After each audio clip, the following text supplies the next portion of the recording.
The settlement was dead. What had once been a thriving colony on the outer rim of Sector 7 was now a graveyard of twisted metal and smoldering debris. Smoke hung heavy in the air, turning the midday sky into a murky twilight as Thorn Blackwood moved carefully through the wreckage, rifle raised and ready. The acrid stench of scorched earth and chemical fire filled his nostrils with each careful breath. His boots crunched over broken glass and fragments of what had once been people's homes. After 15 years as a mercenary in the border worlds, Thorn recognized the telltale signs of a raider attack. The precision of the destruction told him this wasn't some random violence, this was methodical, professional work. No bodies. That was always the worst sign. Raiders who took bodies had plans for them, and none of those plans were good. A sound cut through the distant crackle of fires, faint but unmistakable. A child's whimper. Thorn froze, his enhanced senses immediately pinpointing the direction. He'd come here looking for salvage, not survivors. Survivors complicated things. Survivors meant responsibility. But his feet were already moving, carrying him silently toward the source of the sound. He found them in what remained of the settlement's central plaza. An alien woman stood with her back against a partially collapsed wall, clutching two small children behind her. She was facing down three armed raiders who had clearly broken away from the main group to hunt stragglers. The woman was tall and willowy, her skin a pale lavender hue that seemed to shimmer even under the layer of ash and dirt that covered her. Her eyes, all pupil, deep indigo, and almond-shaped, darted between the raiders with frightening intelligence. She was injured, Thorn could see a dark streak of violet blood running down one arm. But still, she held her ground. One of the raiders, a burly man with crude implants visible along his jawline, stepped forward. "Pretty thing like you could fetch a good price," he said, voice thick with cruel intent. "The little ones too. Or maybe we just take you and leave them. Less trouble that way." The woman didn't flinch. Instead, she lifted her chin and spoke in accented but clear standard. "I can be useful to you. I can cook, clean, repair. I will be no trouble, human." Her voice dropped slightly, taking on a note that made even Thorn's hardened heart skip. "Just let me earn my place beside you. The children are well behaved." Thorn understood immediately what she was doing. She was playing the only card she had, offering herself in exchange for her children's safety. It was a desperate gambit, and one the raiders were never going to accept. The lead raider laughed, reaching for her arm. "You don't get to negotiate, alien." Thorn's first shot took him through the throat. His second and third dropped the other raiders before they could properly react.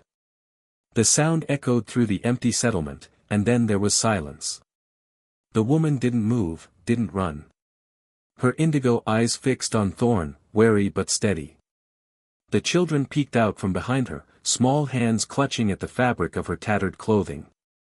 "You're safe," Thorn said, lowering his rifle slightly but not completely. "Old habits died hard. For now." She didn't respond immediately, studying him with unnerving intensity. Finally, she asked, "What payment do you require for this intervention?" The question caught him off guard. "I don't want payment." "Everyone wants payment," she replied evenly. "I have nothing to offer but myself and my skills." Thorn sighed, holstering his weapon. "I'm not a raider. I'm just passing through." He glanced around at the destruction. "What happened here?" "They came at dawn," she said, her voice now clinical, detached. "First with bombardment from orbit, then ground forces. They took most of the colonists. Those who resisted were killed. And you escaped." A ghost of a smile flickered across her features. "I am Navara of House Viridian. I was trained as a sentinel before." She trailed off, then gestured to the children. "Before I chose another path."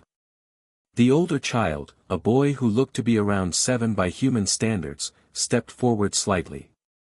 Unlike his mother, who had clearly adapted to human norms in her speech, he spoke with the musical lilt characteristic of their species. Are you going to hurt us? He asked directly. Thorn knelt down, bringing himself to the child's eye level. No, kid. I'm not going to hurt you. The child considered this, then nodded once, decisively. I am Javad. This is my sister, Pelora. The smaller child, perhaps 4 years old, peered out but said nothing, her eyes wide and fearful. Thorn rose to his feet again, aware of Navarra watching his every movement. The raiders will be back, he said. They always sweep settlements twice to catch anyone who might have hidden. Then we should move, she replied, practical and direct. Do you have transport? My ship is docked in the maintenance bay north of here. If it hasn't been discovered, we can use it to get off-world. Navarra nodded, then winced slightly, her hand going to her injured arm. The blood had begun to seep through her fingers. You're hurt, Thorn observed. It is nothing fatal, she replied, but her voice had weakened. I can travel. Thorn reached into his pack and pulled out a basic medkit. Let me at least stop the bleeding. No sense leaving a trail for them to follow. She hesitated, then extended her arm.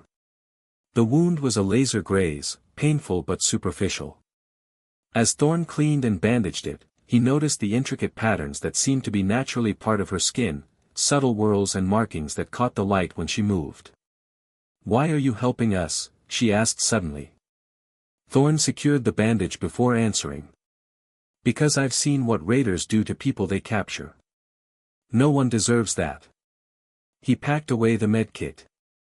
Even aliens, he added with the ghost of a smile. She didn't return the smile, but some of the tension seemed to leave her shoulders.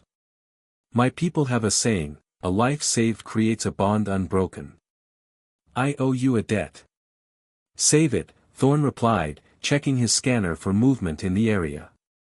We need to move. Now. Navarra gathered her children, whispering something to them in their native tongue. Javad took his sister's hand, and Pelora clutched a small tattered toy to her chest. Whatever it was, it seemed to comfort her. As they moved through the ruins, Thorn caught himself watching the way Navarra walked, silent and fluid despite her injury, always positioning herself between potential danger and her children. She moved like someone who had seen combat, someone who understood survival. You said you were a sentinel, he said quietly as they paused behind a collapsed structure. What's that exactly? Navarra glanced at him, those strange indigo eyes unreadable. Among my people, sentinels are protectors. Warriors, you might say. We guard our territories, our leaders. And you left that to be a colonist on a backwater planet? Something flickered across her face, pain, perhaps, or anger. I left because I had no choice. My mate died, and among my people, a widow has few options. Accept a new mate chosen by the elders, or exile. She looked at her children. I chose exile. Understanding dawned on Thorn. They cast you out. Because you wouldn't remarry? My people value order above all else, she said simply. A female without a mate disrupts that order.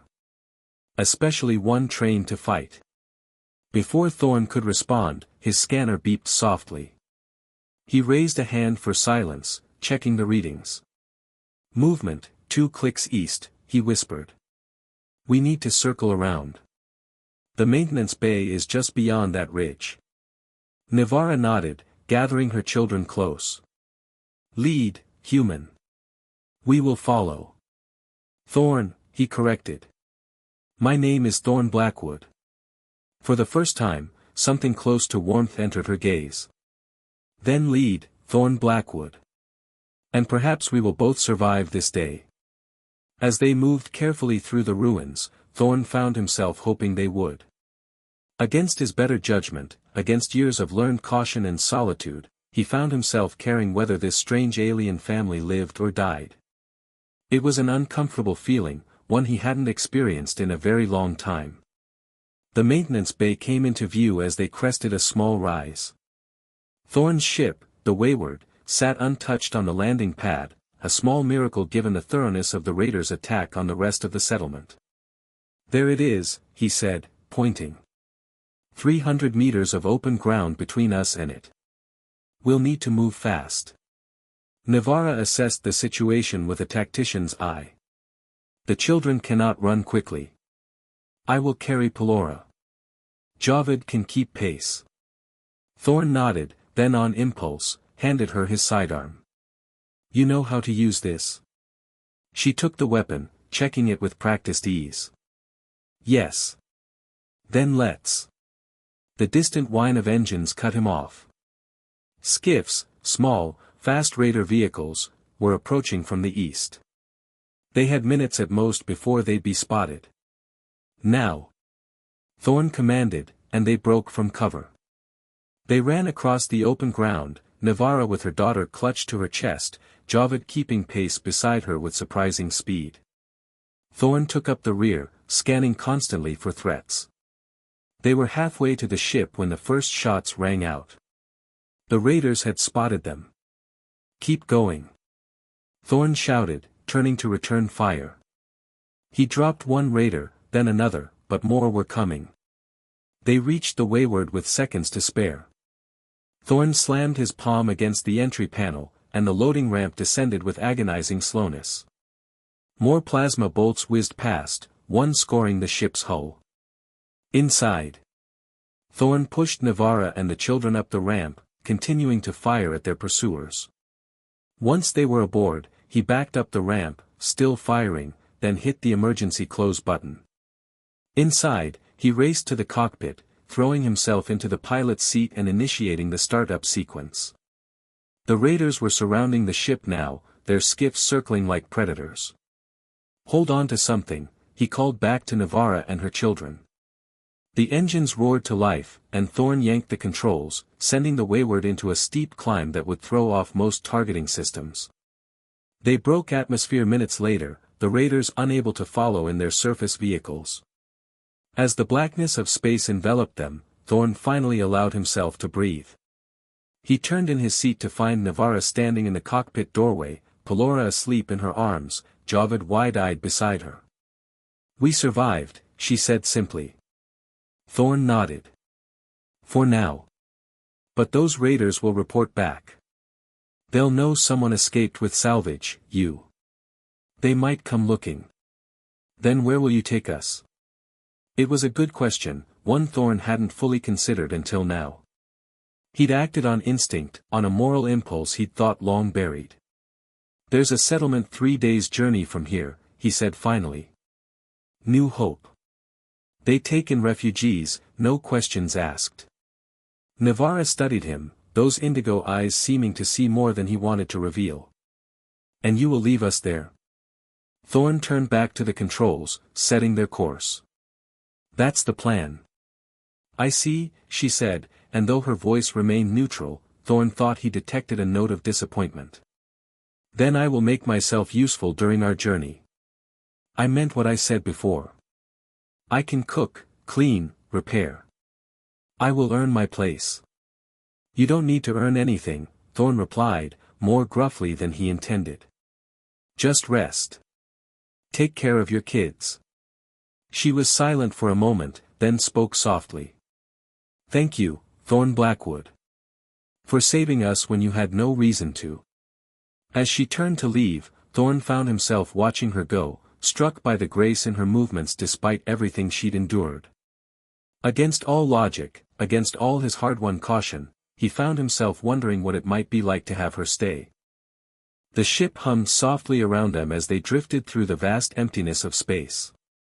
For 3 cycles, the wayward had been their sanctuary, carrying them away from the ruined settlement and the raiders who had destroyed it. Despite Thorn's initial reluctance to take on passengers, he found himself growing accustomed to the sounds of other lives aboard his vessel, soft footsteps in the corridor, hushed conversations in a musical alien language, even occasional laughter from the children. Navarra had been true to her word. Despite Thorn's insistence that she didn't need to earn her place, she had made herself useful.